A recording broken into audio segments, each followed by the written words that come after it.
அனைவருக்கும் இனிய மாலை வணக்கம். ஒலிம்பியா ஐஏஎஸ் அகாடமி சார்பாக அப்கமிங்காக வரக்கூடிய டீச்சர் எலிஜிபிலிட்டி தேர்விற்காக மாதிரி தேர்வுகள் நடத்தப்பட்டு வருகிறது.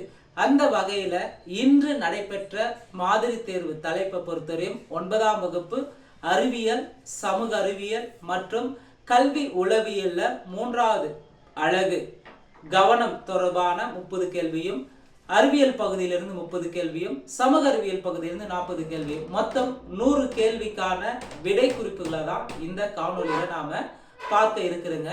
நிச்சயமா அப்கமிங்கா வரக்கூடிய டெட் எக்ஸாமுக்கு பேப்பர் 1ஆ இருந்தாலும் சரி, பேப்பர் 2ஆ இருந்தாலும் சரி, நம்முடைய டெஸ்ட் சீரீஸை பொறுத்தவரையும் ரொம்ப ஹெல்ப்ஃபுல்லா இருக்கும். நிறைய கேள்விகள் ரிஃப்ளெக்ட் ஆகிறதுக்கான வாய்ப்புகள் இருக்கு. இந்த வீடியோஸை முழுமையா பாருங்க, ஸ்கிப் பண்ணாம பாருங்க. இந்த டெஸ்ட்டை எழுத விருப்பம் இருக்கிறவங்க டிஸ்கிரிப்ஷன்ல இந்த வீடியோக்கான கொஸ்டின் பேப்பர் PDF லிங்க் தரப்பட்டுள்ளது. தேவையானவங்க டவுன்லோட் பண்ணி டெஸ்ட் ரைட் பண்ணி பார்த்துக்காங்க. முதல் முறையா நம்ம சேனலை பார்க்குறவங்க மறக்காம சப்ஸ்கிரைப் பண்ணிட்டு பெல் சிம்பிளை கிளிக் பண்ணிடுங்க. நீங்க பெல் சிம்பிளை கிளிக் பண்ணாதான் நாங்கள் தொடர்ந்து அப்லோட் பண்ற வீடியோஸ் உங்களுக்கு நோட்டிஃபிகேஷன் வரும். ஸோ பகுதி A அறிவியல் தொடர்பான அறிவியல் இருந்து 30 கேள்விகளை பார்க்கலாம். 9ஆம் வகுப்பு அறிவியல் புதிய புத்தகத்திலிருந்து. ஃபர்ஸ்ட் கொஸ்டின், பின்வரும் கூற்றுகளில் சரியானது எது எவை? உடல் வளர்ச்சிக்காக பயன்படுபவை புரதங்கள் ஆகும். சரி. ஆற்றல் அளிக்கும் உணவுகள் கார்போஹைட்ரேட்டுகள் ஆகும். பாதுகாப்பு அளிக்கும் உணவுகள் வைட்டமின்கள் மற்றும் தாதுப்புகள். அப்போ 3வது கூற்று சரி. அப்போ 1, 2, 3 சரி. கேள்வி 2, காசோலைகள் அல்லது பிற ஆவணங்களில் கைரேகைகள் அடிக்கடி மறைந்துவிடும். இதை கண்டுபிடிக்க பயன்படுவது செக்ல அல்லது பாத்தீங்கன்னா செக் ஆர் பிற டாக்குமெண்ட்ல கைரேகை அடிக்கடி மறைந்துவிடும். இதை கண்டுபிடிக்க பயன்படுவது நின்ஐட்ரின். கேள்வி 3, நைட்ரஜனை நிலைநிறுத்தும் பாக்டீரியங்களில் சரியானது எது எவை? ரொம்ப மிக முக்கியமான ஒரு கேள்வியும் கூட சயின்ஸ் பகுதியிலிருந்து. அதாவது டெட் மட்டும் கிடையாது, TNPSC, SI, போலீஸ் எல்லா எக்ஸாமுக்கும் சயின்ஸ் பகுதி ரொம்ப ரொம்ப முக்கியமானது. நைட்ரஜனை நிலைநிறுத்தும் பாக்டீரியங்கள் மண்ணுல அசிட்டோபாக்டர், வேர் முடிச்சுகளில் ரைசோபியம். சரி. இது இல்லாம நீலப்பச்சை பாசி நாஸ்டாக். அப்போ நைட்ரஜனை நிலைநிறுத்தும் பாக்டீரியங்கள் சரியானது 3மே சரி. கேள்வி 4, நிலவு மலர் என்று அழைக்கப்படுவது எது? நிலவு மலர் என்று அழைக்கப்படுவது ஐபோமியா ஆல்பா. கேள்வி 5, பின்வரும் இணைகளில் சரியானது எது எவை? வலைதசை புழுக்களுக்கு எடுத்துக்காட்டு கண்ட புழுக்கள். சரி. கணுக்காலிகளுக்கு எடுத்துக்காட்டு பூச்சிகள் மற்றும் சிலந்திகள், நண்டுகள். மெல்லுடைகளுக்கு எடுத்துக்காட்டு மட்டி, நத்தை, ஆக்டோபஸ். சரி. முத்தோழிகளுக்கு எடுத்துக்காட்டு கடல் நட்சத்திர மீன், கடல் குப்பி, கடல் அல்லி. ரொம்ப முக்கியமான ஒரு கேள்வி கூட.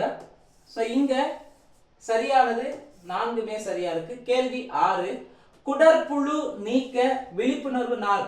குடற்புழு நீக்க விழிப்புணர்வு நாள் எப்ப அனுசரிக்கிறாங்கன்னா பிப்ரவரி 10. கேள்வி 7, கூற்று காரணம். கூற்று ஹைட்ரா ஈரடுக்கு உயிரி. காரணம், இது உடலில் 2 அடுக்குகளை கொண்டது. ஹைட்ரா என்பது ஒரு ஈரடுக்கு உயிரி தான். இது உடல்ல 2 அடுக்குகளை கொண்டது. சரியானது கூற்று சரி, காரணம் சரி. கேள்வி 8, வைட்டமின் B3 குறைபாட்டால் ஏற்படும் நோய் எது? வைட்டமின் B3 குறைபாட்டால் ஏற்படும் நோய் பெல்லகரா நோய்.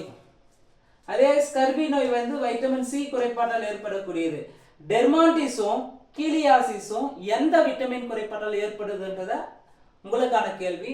டெர்மாட்டிசிஸ் நோயும் கீலியாசிஸ் நோயும் எந்த விட்டமின்களால் ஏற்படுதுன்றத கமெண்ட் பாக்ஸ்ல கமெண்ட் பண்ணுங்க. கேள்வி 9, இரத்த வெள்ளை அணுக்கள் பற்றிய கூற்றுகளில் சரியானது எது எவை? இரத்த வெள்ளை அணுக்களை பொறுத்தவரையும் இது அளவில் பெரியதா இருக்கும், தெளிவான உட்கருவை கொண்டிருக்கும். அடுத்து நிறமற்றதா இருக்கும். 2, அமீபா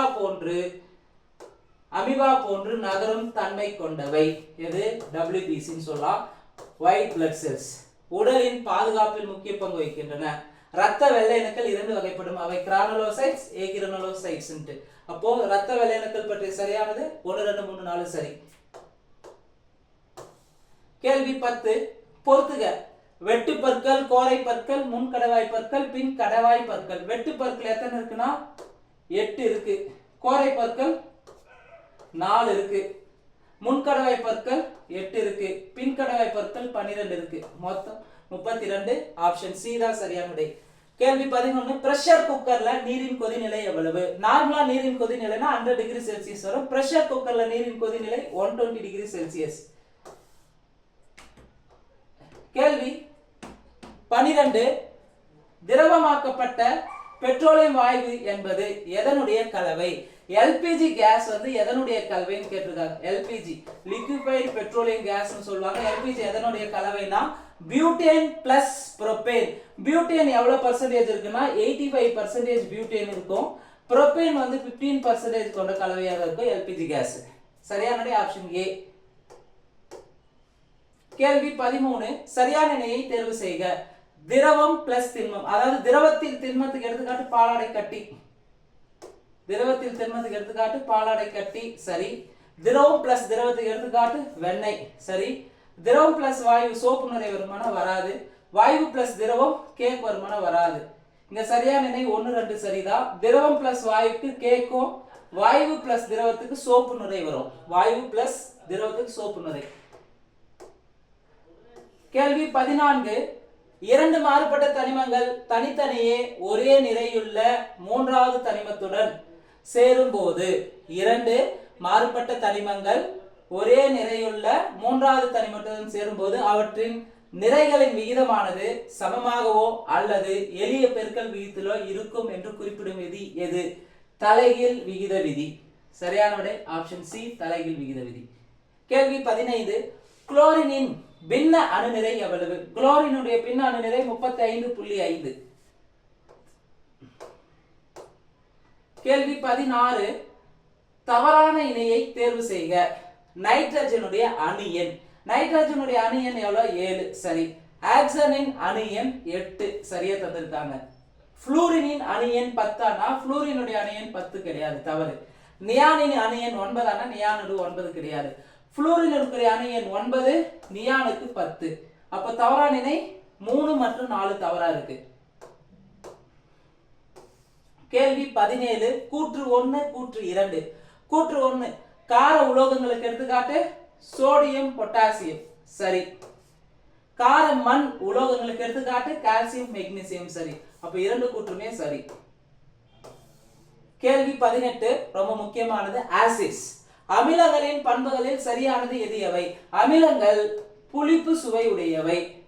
அமிலங்கள் புளிப்பு சுவை உடையவை. காரங்கள்னா கசப்பு சுவை உடையது. இது மின்சாரத்தை கடத்தாத ஆசிட் மின்சாரத்தை கடத்தும். அப்ப இரண்டாவது கூற்று தவறு. அமிலங்கள் நீல லிட்மஸ் தாளை சிவப்பாக மாற்றும். நீல லிட்மஸ் தாளை சிவப்பாக மாற்றும். இது ஆசிட் நீல லிட்மஸ் தாளை சிவப்பாக மாற்றும் சரி. இப்ப சரியானது 1 3 சரி. கேள்வி 19 ரொம்ப முக்கியமான கேள்வி கூட. பொறுத்துக. கடின நீரை மென்னீராக மாற்றுவது. கடின நீரை மென்னீராக மாற்றுவது sodium carbonate. Sodium chemical name வந்து சோடியம் கார்பனேட் Na2CO3.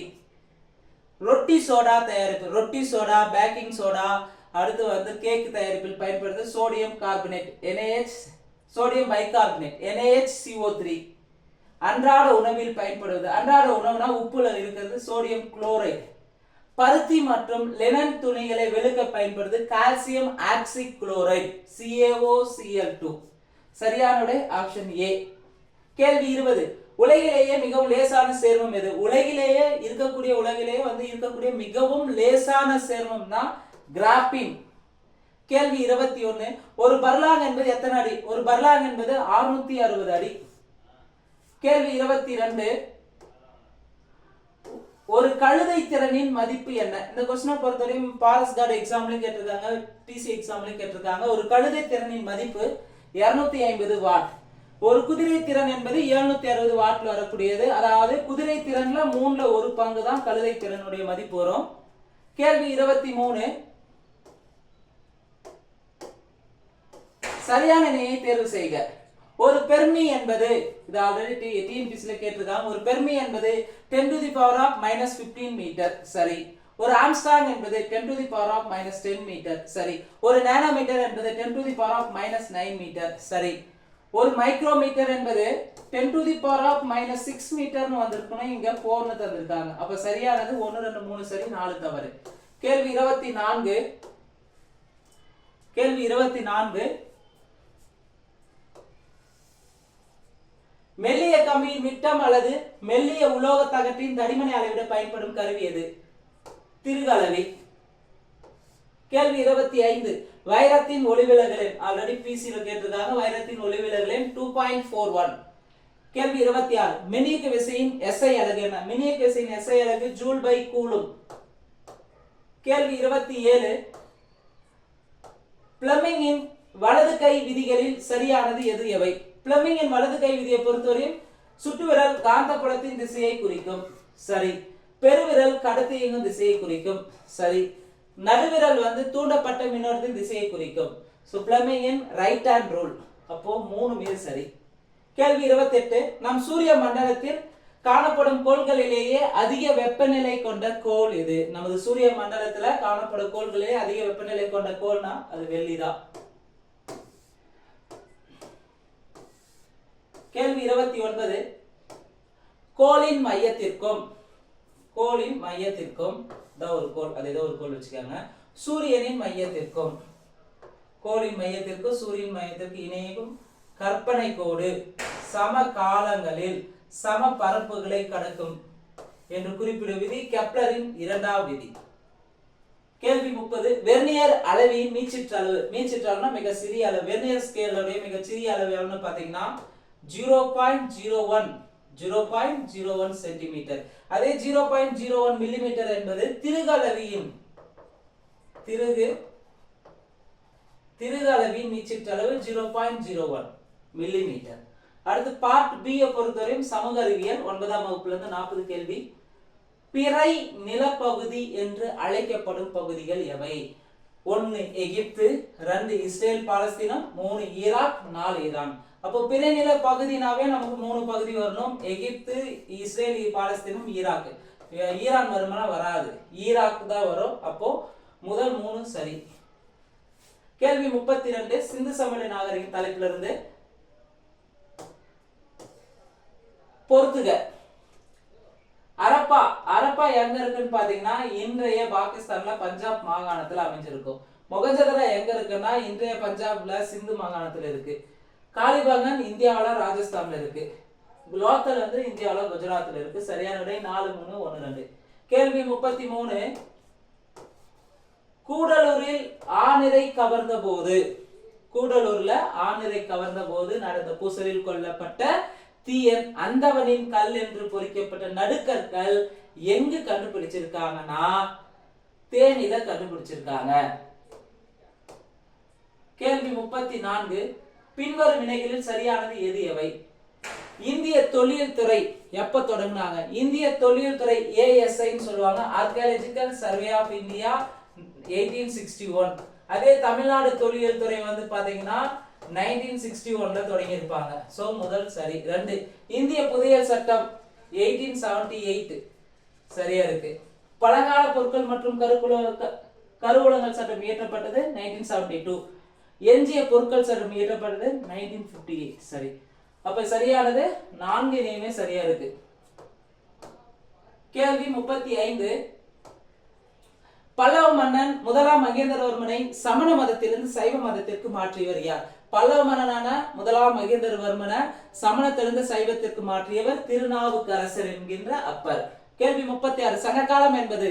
சங்ககாலம் என்பது கிமு 3ஆம் நூற்றாண்டு முதல் கிபி 3ஆம் நூற்றாண்டு அல்லது கிமு 300 முதல் கிபி 300 வரை வரக்கூடியதா சங்க காலம் சொல்ல. இது பெரும்பாலும் எல்லா அறிஞர்களால் ஏற்றுக்கொள்ளப்பட்டதுதான் சங்க காலத்துக்கான ஆண்டு. சரியான விடை ஆப்ஷன் A. கேள்வி 37. கிளிம்சஸ் ஆஃப் வேர்ல்ட் ஹிஸ்டரி என்ற நூலின் ஆசிரியர் யார்? இது வேர்ல்ட் ஹிஸ்டரி மோதிலால் நேரு கிடையாது. கிளிம்சஸ் ஆஃப் வேர்ல்ட் ஹிஸ்டரி என்ற நூலை எழுதுனது மோதிலால் நேருடைய பையன் ஜவஹர்லால் நேரு தான் எழுதியிருப்பார். கிளிம்சஸ் ஆஃப் வேர்ல்ட் ஹிஸ்டரி இந்தியாவுடைய முதல் பிரதமரும் மிகச்சிறந்த இந்தியா கட்டமைப்பை இப்ப இருக்கக்கூடிய இந்தியா உருவாக்குறதுல மிக முக்கிய பங்கு ஜவஹர்லால் நேருவை சாரும். சோ அதுல கிளிம்சஸ் ஆஃப் வேர்ல்ட் ஹிஸ்டரி என்ற நூலை எழுதியது யாருன்னா ஜவஹர்லால் நேரு. கேள்வி 37. சரி 38 பாமினி சுல்தானியம் உருவான ஆண்டு. பாமினி சுல்தானியம் எப்போ உருவாச்சுன்னா கிபி 1347. கேள்வி 39 சரியான இணையை தேர்வு செய்க. கண்டுபிடிப்புகள் இருந்து நீராவி இயந்திரத்தை கண்டுபிடித்து தாமஸ் நியூகோமன் சரி. பறக்கும் நாடாவை கண்டுபிடித்தவர் ஜான் கே சரி. தொலைபேசியை கண்டுபிடித்து தாமஸ் ஆல்வா எடிசன் கிடையாது தப்பு. கம்பிலா தகவல் தொடர்பு கண்டது அலெக்சாண்டர் கிரகாம் பெல்லா கிடையாது. தொலைபேசியை கண்டுபிடித்தது அலெக்சாண்டர் கிரகாம் பெல். கம்பிலா தகவல் தொடர்பு தந்தது தாமஸ் ஆல்வா எடிசன். கேள்வி என்ன சரியான இணை 1 2 தான் சரியா இருக்கு, 3 4 தவறு. கேள்வி 40 இந்தியாவுடன் வணிக தொடர்பை நிறுவிய முதல் ஐரோப்பிய நாடு எது? இந்தியாவுடன் வணிக தொடர்பை நிறுவிய முதல் ஐரோப்பிய நாடு போர்ச்சுகீசியர்கள். சோ இந்தியாவை வெள்ளக்காரர்கள் ஆண்டாங்க, அந்நியர்கள் ஆண்டாங்கன்னா முதல்ல அவங்க கடல் வழியே வந்தது வாணிபம் செய்வதற்காக தான். அது சமீபத்துல பாத்தீங்கன்னா காந்தரவன் சாப்டர்ல அந்த வாணிபம் செய்யக்கூடிய இடத்தை அழகா காட்டியிருப்பாங்க கர்நாடக பகுதியில இருந்து. கேள்வி 41 சியால் அடுக்கு எது? சியால் அடுக்குனாவே புவி மேலோடு. சியால்னா என்ன? சியால் சிலிக்கானும் அலுமினியம் இந்த புவி மேலோட்டு பகுதியில் தான் இருக்கும், அதான் சியால் அடுக்குன்னு சொல்றாங்க. கேள்வி 42 பாறைகளில் உள்ள இரும்பு தாது வளிமண்டலத்தில் உள்ள ஆக்சிஜனுடன் வினைபுரிந்து ஆக்சைடாக மாறும் நிகழ்வு என்னன்னு சொல்லலாம்? ஆக்சிகரணம்னு சொல்லலாம்.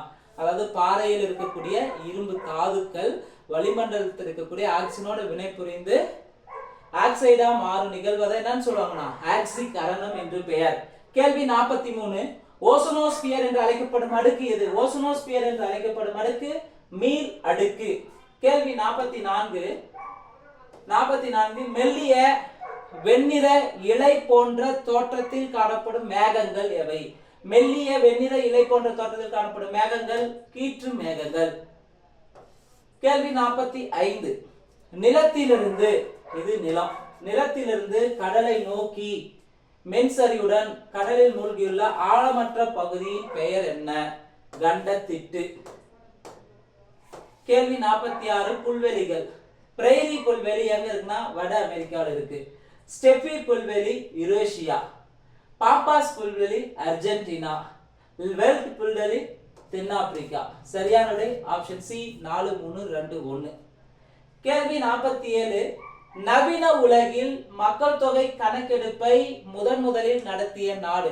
மக்கள் தொகை கணக்கெடுப்பு நமக்கு எக்கனாமிக்ல இருந்து ஒரு மிக முக்கியமான ஒரு டாபிக், டிஎன்பிசி உட்பட எல்லா போட்டித் தேர்வுக்கும். அப்ப நவீன உலகுல மாடர்ன் வேர்ல்டுல ஃபர்ஸ்ட் மக்கள் தொகை கணக்கெடுப்பு நடத்திய நாடு எதுனா டென்மார்க். அப்போ ஃபர்ஸ்ட் மக்கள் தொகை கணக்கெடுப்பு உலகிலேயே நடத்திய நாடுனா பாபிலோன். எப்ப நடத்தினாங்க ஃபர்ஸ்ட் உலகிலேயே மக்கள் தொகை? பாபிலோன் எப்ப நடத்தினாங்க? அது உங்களுக்கான கேள்வி. ஆன்சர் தெரிஞ்சவங்க கமெண்ட் பாக்ஸ்ல கமெண்ட் பண்ணுங்க. இந்தியாவுல முதல் முறையா மக்கள் தொகை எப்ப கணக்கெடுப்பு நடத்தினாங்கன்னா 1872ல மேயோ பிரபு ஆட்சி காலத்துல நடத்தி இருப்பாங்க. அதே இந்தியாவுல முறையான மக்கள் தொகை கணக்கெடுப்பு பாத்தீங்கன்னா 1881ல ரிப்பன் பிரபு ஆட்சி காலத்துல நடத்தி இருப்பாங்க. இதுவரை இந்தியாவுல 15 மக்கள் தொகை கணக்கெடுப்பு நடத்தி முடிக்கப்பட்டுள்ளது. தற்போது 16வது நடைபெற உள்ளது. கேள்வி 48 புவியின் உண்மையான வடிவம் எது? புவியின் உண்மையான வடிவம் ஜியாய்டு வடிவம். கேள்வி 49 நிலநடுக்கத்தை பதிவு செய்யும் கருவி. நிலநடுக்கத்தை பதிவு செய்யறது சீஸ்மோகிராஃப். அதே நிலநடுக்கம் எவ்வளவு நடந்திருக்கு அப்படின்னா அளவுகோல்னு பாத்தீங்கன்னா ரிக்டர் அளவுகோல்ல பதிவு செய்வாங்க. கேள்வி 50 சரியான இணையை தேர்வு செய்க. உயர் குடியாட்சி கொண்ட நாடுகளுக்கு எடுத்துக்காட்டு. உயர் குடியாட்சி கொண்ட நாடுகள்னா இங்கிலாந்து, ஸ்பெயின் சரி. முடியாட்சி கொண்ட நாடுகள்னா பூட்டான், ஓமன், கத்தார் சரி. தனிநபர் ஆட்சிக்கு எடுத்துக்காட்டு வடகொரியா, சவுதி அரேபியா சரி. சிறுகுழு ஆட்சிக்கு எடுத்துக்காட்டு ரஷ்யா, சீனா, வெனிசுலா, வடகொரியா. வடகொரியா பொறுத்தவரை தனிநபர் ஆட்சியில வருவாங்க, சிறுகுழு ஆட்சியில வருவாங்க. 4 இணையும் சரியா இருக்கு. கேள்வி 51 மக்களாட்சி என்பது எந்த மொழி சொல்? மக்களாட்சி என்பது கிரேக்க மொழி சொல். கேள்வி 52 இந்தியாவில் தேர்தல் முறையை பற்றி குறிப்பிடும் அரசியலமைப்பு பகுதி. இந்தியாவுடைய தேர்தல் அரசியலமைப்பு பற்றி சொல்லும் பகுதி பார்ட் 15. கேள்வி 53 தேசிய வாக்காளர் தினம் எப்போது அனுசரிக்கப்படுகிறது? ஜனவரி 25. நேஷனல் வோட்டர்ஸ் டே ஜனவரி 25. 54 மனித உரிமைகள் பற்றிய உலகளாவிய பேரறிக்கையில் எத்தனை உறுப்புகள் உள்ளன? 30 உறுப்புகள் உள்ளன. கேள்வி 55 மூத்த குடிமக்கள் மற்றும் பெற்றோர் நலன்கள் பராமரிப்பு சட்டம். மூத்த குடிமக்கள் மற்றும் பெற்றோர் நலன்கள் பராமரிப்பு சட்டம் இயற்றப்பட்ட ஆண்டு 2007. கேள்வி 56 தவறான இணையை தேர்வு செய்க. மனித உரிமைகள் பாதுகாப்பு சட்டம் இயற்றப்பட்டது 1993. மனித உரிமைகள் பாதுகாப்பு சட்டம் இயற்றப்பட்டது 1993. சரி. ஐநா சபை குழந்தைகள் உரிமைகள் பிரகடனம் ஏற்றுக்கொள்ளப்பட்டது 1989. சரி. இலவச மற்றும் கட்டாய கல்வி உரிமை சட்டம் 2009. 8 வராது, தவறு. RTE right to education act வந்து இயற்றப்பட்டது 2009. நடைமுறைக்கு வந்தது 2010 ஏப்ரல் 1ஆம் தேதி நடைமுறைக்கு வந்திருக்கும். அப்போ 3வது குற்று தவறு. போக்சோ சட்டம் இயற்றப்பட்டது 2012. அப்போ இங்க தவறானது 3 மட்டும் தவறு. அடுத்த கேள்வி 57 14 வயது நிறைவடையும் வரை இலவச மற்றும் கட்டாய கல்வி அனைத்து குழந்தைகளும் அளிக்கப்பட வேண்டும் என்று குறிப்பிடும் விதி ஆர்டிகல் 45. கேள்வி 58 இந்திய அரசியலமைப்பில் கூட்டாட்சி முறையின் அம்சங்களில் தவறானது ஓர் அவை ஆட்சி. ஓர் அவை ஆட்சி வந்து கூட்டாட்சி அமைப்புகள் வரும், ஒற்றையாட்சி வரக்கூடியது. அப்ப தவறானது ஆப்ஷன் டெல்லி. அதே இரட்டை அரசாங்கம், எழுதப்பட்ட அரசமைப்பு, அதிகார பங்கு எல்லாமே, அதிகார பகிர்வு எல்லாமே கூட்டாட்சி முறையின் அம்சங்கள் வரும். கேள்வி 59 நாடாளுமன்றத்தின் பல்வேறு நாடுகளில் உள்ள பெயர்கள். இஸ்ரேல் நாடாளுமன்றத்துக்கு என்னன்னு சொல்லுவாங்கன்னா இஸ்ரேலுக்கு கெனசெட்னு சொல்லுவாங்க. ஜெர்மனி நாடாளுமன்ற பெயர் பந்தஸ்டெக். டென்மார்க் நாடாளுமன்றத்தின் பெயர் டென்மார்க் போக்டிங். நார்வே நாடாளுமன்றத்தின் பெயர் ஸ்டார்டிங். சரியான விடை 2, 3, 1, 4. கேள்வி 60 மொத்த தேசிய மகிழ்ச்சி என்னும் பதத்தை பூட்டானின் 4ஆம் அரசரான ஜிக்மே சிங்கே வாங்சுக் அவர்களால் உருவாக்கப்பட்ட ஆண்டு. அதாவது கிராஸ் நேஷனல் ஹாப்பி இண்டெக்ஸ் என்ற பதத்தை உருவாக்குனது பூட்டானின் 4ஆம் அரசரான ஜிக்மே சிங்கே வாங்சுக். எப்போ உருவாக்குனார்னா 1920. கேள்வி 61 உள்ளாட்சி அமைப்புகளின் தந்தை என்று அழைக்கப்படுபவர் யார்? ரிப்பன் பிரபு. சரியான ஆப்ஷன் டெல்லி. கேள்வி 62 திட்டங்கள் தொடங்கப்பட்ட ஆண்டுகள். சமூக அபிவிருத்தி திட்டம் தொடங்கப்பட்ட ஆண்டு 1953. சரி, 1952 சமூக அபிவிருத்தி திட்டம். தேசிய நீட்டிப்பு சேவை தொடங்கப்பட்டது 1953. பஞ்சாயத்து ராஜ் சட்டம் இயற்றப்பட்டது 1957. ரிப்பன் பிரபு தீர்மானம் நிறைவேற்றப்பட்டது 1882. சரியான ஆப்ஷன் ஏ 4, 3, 2, 1. 4, 3, 2, 1. கேள்வி 63 சரியான இணையை தேர்வு செய்க. பல்வந்தராய் மேத்தா குழு எப்ப தொடங்கினாங்க? பல்வந்தராய் மேத்தா குழு அமைக்கப்பட்டது 1957. அசோக் மேத்தா குழு 1977-78. சரி. ஜிவிகே ராவ் குழு வேறற்ற புக்கள் என்று அழைக்கப்படுவது 1985. எல்எம் சிங்வி குழு 1986. சோ 4 இதையுமே சரியா இருக்கு. சோ இந்த क्वेश्चन பொறுத்தவரை பாலிட்டி ரிலேட்டடான எல்லா போட்டித் தேர்வுக்கும் ரொம்ப ரொம்ப இம்பார்ட்டன்ட். கேள்வி 64 சமீபத்துல வாங்கும் திறன் சமநிலை அடிப்படையில் இந்தியா எத்தனாவது பெரிய பொருளாதார நாடா இருக்கு? வாங்கும் திறன்ல பாத்தீங்கன்னா இந்தியா 3rd பிளேஸ்ல இருக்கு. 65வது கேள்வி 2015-14 உயர்கல்வி சேர்க்கையில தமிழ்நாட்டின் பங்களிப்பு எவ்வளவு இருக்குன்னா உயர்கல்வி சேர்க்கையில 2015-14 44.3% இருக்கு. தமிழ்நாடு முதல் இடத்துல இருக்கு உயர்கல்வி சேர்க்கையை பொறுத்தவரையும் இந்தியா அளவுல. கேள்வி 66 பொறுத்துக. தேசிய பசுமை தீர்ப்பாய சட்டம் இயற்றப்பட்டது 2010. சரி. பல்லுயிர்மை பாதுகாப்பு சட்டம் இயற்றப்பட்டது. பல்லுயிர்மை பாதுகாப்பு சட்டம் இயற்றப்பட்ட ஆண்டு 2002. சுற்றுச்சூழல் பாதுகாப்பு சட்டம் 1986. வன பாதுகாப்பு சட்டம் 1980. சரியான விடை 1, 2, 3, 4 அப்படி நேரா இருக்கு. கேள்வி 67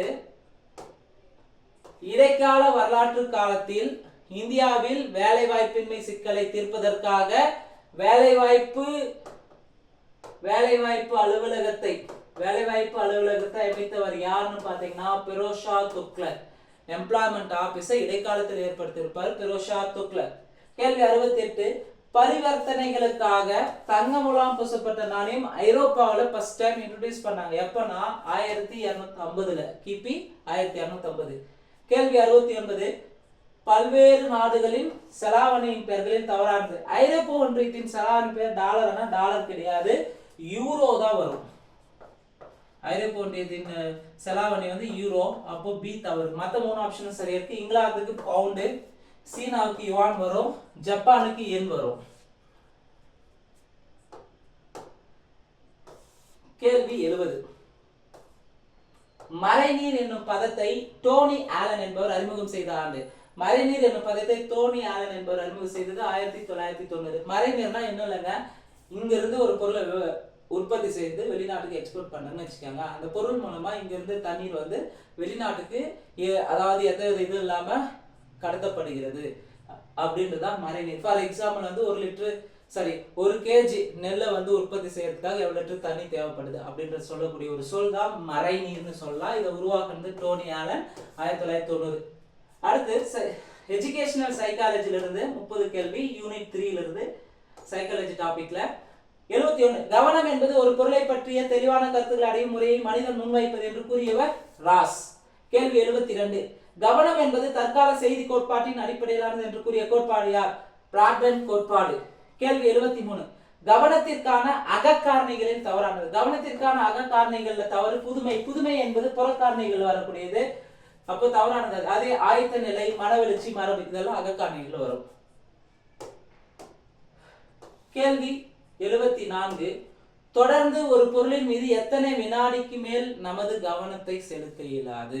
சைக்காலஜியை பொறுத்தவரையும் தொடர்ந்து ஒரு பொருள் மேல 10 வினாடிக்கு மேல நம்முடைய கவனத்தை செலுத்த இயலாது.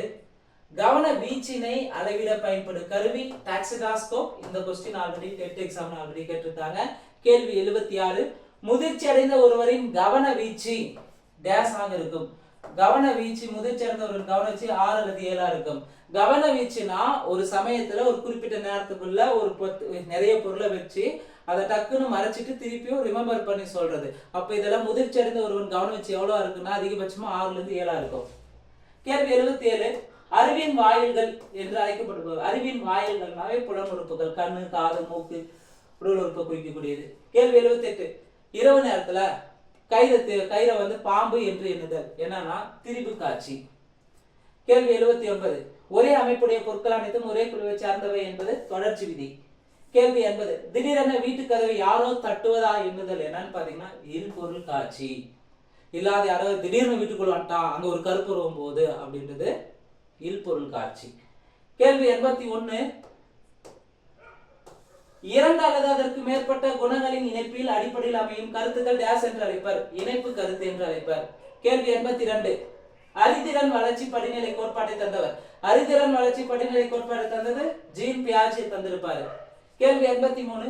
புலனியக்க நிலை என்பது. புலனியக்க நிலைனா பிறப்பு முதல் 2 வயது வரை இருப்பது புலனியக்க நிலைன்னு சொல்லலாம். பியாஜேயின் அறிவு வளர்ச்சி படிநிலைகள் எத்தனை இருக்குன்னா 4 இருக்கு. பியாஜேயின் அறிவு வளர்ச்சி படிநிலைகளை பொறுத்தவரை 4 இருக்கு. அது என்னன்னா பியாஜேயின் அறிவு வளர்ச்சி படிநிலைகள்ல 4 வந்து புலனியக்க நிலை, முன் செயல்பாட்டு நிலை, திட்டமிட்ட செயல்நிலை, முறையான செயல்முறைன்னு சொல்லலாம். 2 முதல் 7 வயது வரை உள்ள நிலையை குறிப்பது. 2 வயசுல இருந்து 7 வயது வரை உள்ள நிலையை குறிப்பது முன் செயல்பாட்டு நிலை. புலனியக்க நிலைனா 0 to 2 வயது வரை. அதே திட்டமிட்ட செயல்நிலைனா 7 முதல் 12 வயது. முறையான செயல்நிலைனா 12 வயதுக்கு மேல். கேள்வி 86. உயிரற்ற ஜடப்பொருட்களையும் உயிருள்ளதாக குழந்தைகள் பாவிக்கும் நிலை எது? முன் செயல்பாட்டு நிலை. அதாவது 2 வயசுல இருந்து 7 வயசுக்குள்ள குழந்தைங்க இப்போ ஃபார் எக்ஸாம்பிள் பொம்மையை வந்து ஒரு குழந்தை மாதிரி பாவிக்கிறது எக்ஸாம்பிளா சொல்லலாம். அதுதான் முன் செயல்பாட்டு நிலை. 2 to 7 ஏஜுக்குள்ள இருக்கிறவங்க. கேள்வி 87. குழந்தையின் தர்க்க ரீதியான சிந்தனை தொடங்கும் நிலை. குழந்தையின் தர்க்க ரீதியான சிந்தனை தொடங்கும் நிலை திட்டமிட்ட செயல்நிலை. கேள்வி 88. பொதுமை கருத்து உருவாக்கும் படிநிலை கோட்பாட்டை தந்தவர் யார்? புரூனர். கேள்வி 89. ஆக்கத்திறனுடன் தொடர்புடையது எது? ஆக்கத்திறனோடு தொடர்புடையது கற்பனை. கேள்வி 90. கற்பனை எத்தனை வகைப்படும்? 2 வகைப்படும். கேள்வி 91. சரியான நிலையை தேர்வு செய்க. பாவனை நிலை என்பது 3 முதல் 6 வயது வரையா? சரி. துணிவு நிலை என்பது 8 முதல் 12 வயது வரை. சரி. குறிக்கோள் நிலை என்பது 14 முதல் 18 வயது வரை. சரியான விடை 1 2 3 4 சரி. கேள்வி 92 சிந்தனையின் கருவிகளில் சரியானது எது எவை? சிந்தனையின் கருவிகளில் சரியானது எதுவை? பிம்பங்கள், கருத்து, குறியீடுகள், மொழி, இவை எல்லாமே சிந்தனையின் கருவிகள் தான். சரியானது 1 2 3 4 சரி. கேள்வி 93 தூண்டலுக்கு ஒரு குறிப்பிட்ட துலங்களை மட்டும் பெறுவது டேஸ் சிந்தனை, குவி சிந்தனை. செங்கலை எதற்கெல்லாம் பயன்படுத்தலாம் என்ற கேள்வியில் இடம்பெற்றுள்ள சிந்தனை விரி சிந்தனை. குவி சிந்தனை ஒரு கேள்விக்கு ஒரே ஒரு முறையில மட்டும் பதில் அளிப்பு. விரி சிந்தனைனா ஒரே கேள்விக்கு பல விதமா ஆன்சர் பண்ணக்கூடியதா விரி சிந்தனை. கேள்வி 95 மொழிசார் மனவியல் எனும் சொல்லை பிரபலப்படுத்தியவர்கள் ஆஸ்கூட் மற்றும் செபியோ. கேள்வி 96 சிந்தனை என்பது நமக்குள் எழும் பேச்சு என்று கூறியவர் யார்? சிந்தனை என்பது நமக்குள் எழும் பேச்சு என்று குறிப்பிட்டவர் வாட்சன். கேள்வி 97 ஆய்வுத்திறன் என்பது சிந்தனையின் முழு செயல் என்று வரையறை தந்தவர். ஆய்வுத்திறன் என்பது சிந்தனையின் முழு செயல் என்று வரையறை தந்தவர் ஜான் டூயி. கேள்வி 98 ஒரு பொருளை பற்றியும் அதன் உள்ளமைப்பை பற்றி விவரித்து கூறும் நிலை திட்டமிட்ட செயல்நிலை. ஒரு பொருளை பற்றியும் அதன் உள்ளமைப்பை பற்றி விவரித்து கூறும் நிலை திட்டமிட்ட செயல்நிலை. கேள்வி 99 ஒன்றுக்கு மேற்பட்ட குணங்கள் அல்லது தன்மைகள் அல்லது காரணிகள் அடிப்படையில் உருவாகும் கருத்து. ஒன்றுக்கு மேற்பட்ட தன்மைகள், குணங்கள் அல்லது காரணிகள் அடிப்படையில் உருவாகும் கருத்து சிக்கலான கருத்து. கேள்வி 100 புலன்காட்சியின் கூறுகள் எத்தனை வகைப்படும்? புலன்காட்சியின் கூறுகள் 4 உள்ளன.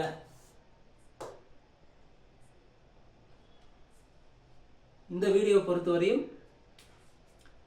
டெட் பேப்பர் 1 பேப்பர் 2 தேர்வுக்காக 9ஆம் வகுப்பு சமூக அறிவியல், 9ஆம் வகுப்பு அறிவியல் புதிய புத்தகம் எடுக்கப்பட்ட கேள்விகளை நாம பார்த்திருப்போங்க. இந்த வீடியோ உங்களுக்கு நிச்சயமா பயனுள்ளதாக இருந்திருக்கும். இந்த வீடியோக்கான கொஸ்டின் பேப்பர் PDF லிங்க் டிஸ்கிரிப்ஷன்ல தரப்பட்டுள்ளது. தேவையானவங்க டவுன்லோட் பண்ணி டெஸ்ட் ரைட் பண்ணி பார்த்துக்காங்க. இந்த வீடியோ பத்தி உங்களுடைய கருத்துக்களை மறக்காம பதிவு செய்யுங்க. அதே போல ஒலிம்பியா ஐஎஸ் அகாடமி சார்பா 1 இயர்க்கான டெஸ்ட் பேட்ச் ஆன்லைன்ல விரைவில் தொடங்க உள்ளது. இந்த 1 இயர்க்கான டெஸ்ட் பேட்சை பொறுத்தவரையும் ஸ்கூல் புக்ஸ், அடுத்து சிலபஸ் வைஸ் நியூ புக், இது இல்லாமல் ப்ரீவியஸ் கொஸ்டின்ல ரிப்பீட்டடான ஏரியாவில இருந்தும் கேள்விகள் நாம தொடர்ந்து பாத்தீங்கன்னா டெஸ்ட் சீரீஸா பார்க்க போறோங்க. இந்த டெஸ்ட் சீரீஸ்ல ஜாயின் பண்ண விருப்பம் இருக்கிறவங்க 8110 என்ற எண்ணுக்கு தொடர்பு கொள்ளலாம். நிச்சயமா ஒலிம்பியா ஐஎஸ் அகாடமி சார்பாக நடத்தக்கூடிய ஒவ்வொரு மாதிரி தேர்வுமே எக்ஸாம் பாயிண்ட் ஆஃப்ல பயனுள்ளதாக இருக்கு. மிக குறைந்த கட்டணத்துல 1 இயர்க்கான டெஸ்ட் பேட்ச் ஸ்டார்ட் ஆக போகுதுங்க. நிச்சயமா இந்த டெஸ்ட் பேட்சை பொறுத்தவரையும் மிக விரைவில் இந்த சிலபஸை கம்ப்ளீட் பண்ணும் வகையிலும், அதே போல பாத்தீங்கன்னா மெயின் எக்ஸாமை எந்தவித பதட்டம் இல்லாமல் எழுதுவதற்கும் இந்த டெஸ்ட் சீரிஸ் உங்களுக்கு பயனுள்ளதாக இருக்கும். இந்த வாய்ப்பை சரியா பயன்படுத்திக்காங்க. மேலும் இந்த வீடியோவை பொறுத்தவரையும் உங்க ஃப்ரெண்ட்ஸ்க்கு ஷேர் பண்ணி விடுங்க. நன்றி, வணக்கம்.